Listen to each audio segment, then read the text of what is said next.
દાહોદ જિલ્લાના ફતેપુરા ગામમાં ગ્રામ પંચાયત સામે ભ્રષ્ટાચારના ગંભીર આક્ષેપો સામે આવ્યા છે। સ્થાનિક રહીશ વિશાલ નાહરે તાલુકા વિકાસ અધિકારીને લેખિત ફરિયાદ કરી છે। ફરિયાદ મુજબ આરએનબી વિભાગની સરકારી જમીન પર ગ્રામ પંચાયત દ્વારા ગેરકાયદેસર રીતે પતરાની કમ્પાઉન્ડ વોલ બનાવી કબજો કરવામાં આવ્યો છે। આ કામના નામે અંદાજે 1,68,000 રૂપિયાનું પેમેન્ટ ઉપાડી લેવામાં આવ્યો હોવાનો આક્ષેપ કરવામાં આવ્યો છે। અરજદારે દાવો કર્યો છે કે ગ્રામસભાના ઠરાવ, તકનીકી મંજૂરી અને જરૂરી પ્રક્રિયા વિના ખર્ચ દર્શાવી સરકારી નાણાંનો દુરુપયોગ કરવામાં આવ્યો છે। આ મામલે બિલ, માપપત્ર અને પેમેન્ટની તપાસ કરી જવાબદારો સામે કડક કાર્યવાહી કરવાની માંગ કરવામાં આવી છે। ફરિયાદની નકલ જિલ્લા વિકાસ અધિકારી, કલેક્ટર, આરએનબી વિભાગ અને મુખ્યમંત્રી ફરિયાદ નિવારણ કચેરીને પણ મોકલવામાં આવી છે। હવે સમગ્ર મામલે તંત્ર શું કાર્યવાહી કરે છે તેના પર સૌની નજર છે। Bureau chief Pravin Kalal, Dahod. હું વિશાલ નાહર ફતેપુરા એક જાગૃત નાગરિક તરીકે પાછળ જોવાથી પતરાના શેડવાળી મિલકત એસએમ દવાખાના નામે જૂની ઓળખાય છે।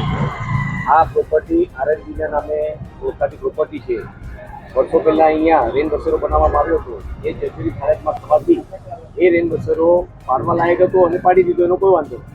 પણ ગ્રામ પંચાયત ફતેપુરા દ્વારા આ જમીન એમના પોતાની નથી અને કોઈ પણ મંજૂરી લીધા વગર એ લોકોએ આરએનબીની જગ્યા, એસએમ દવાખાનાની જગ્યા આ લોકોએ પતરા મારીને શેડ બનાવીને કોડન કરી લીધેલ છે।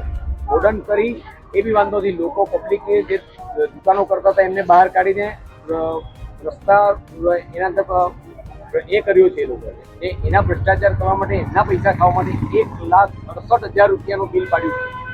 જો તમારે કોડન કરવી હતી તો આટલા મોટા પતરા મારી 1,68,000 ઉપાડવાની શું જરૂર હતી? 10,000 રૂપિયા નાખીને પણ તમે એક પતરું મારીને પણ કોડન કરી શકતા હતા।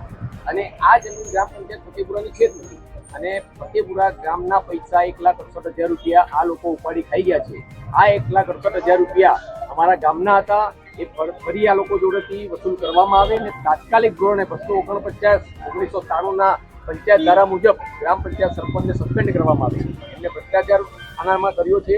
1,68,000 રૂપિયા આ આરએનબીની જગ્યામાં આ લોકોએ ઉપાડી લીધા છે, જે ગ્રામના ફતેપુરા ગામના દરેક નાગરિકના પૈસા હતા અને આ કોડન કરીને ગામનો વિકાસ નથી થયો।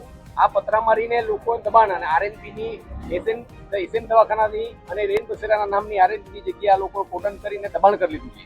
લોકોને જોડે સરકાર દબાણ હટાવડાવે છે ત્યારે ગ્રામ પંચાયત ફતેપુરા દ્વારા આ આરએનબીની જગ્યા દબાણ કરી લેવામાં આવી છે અને 1,68,000 રૂપિયા ફતેપુરા ગ્રામ પંચાયતે ગામના લોકોના વિકાસ માટે આવેલા પૈસા ઉપાડી લીધા છે।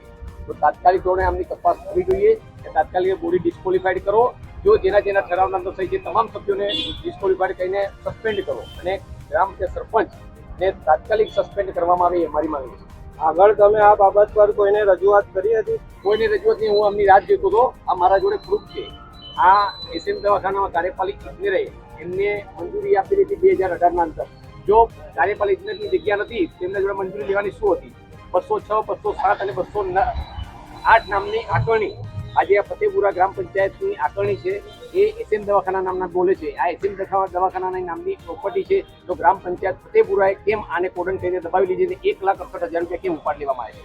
અમારી માંગણી છે 1,68,000 રૂપિયા વ્યાજ સાથે ફતેપુરાના સરપંચ જોડે વસૂલ કરવામાં આવે અને તાત્કાલિક ધોરણે એને પદ પરથી સસ્પેન્ડ કરીને હોદ્દા પરથી હટાવવામાં આવે। વિશાલ નાહર, ફતેપુરા।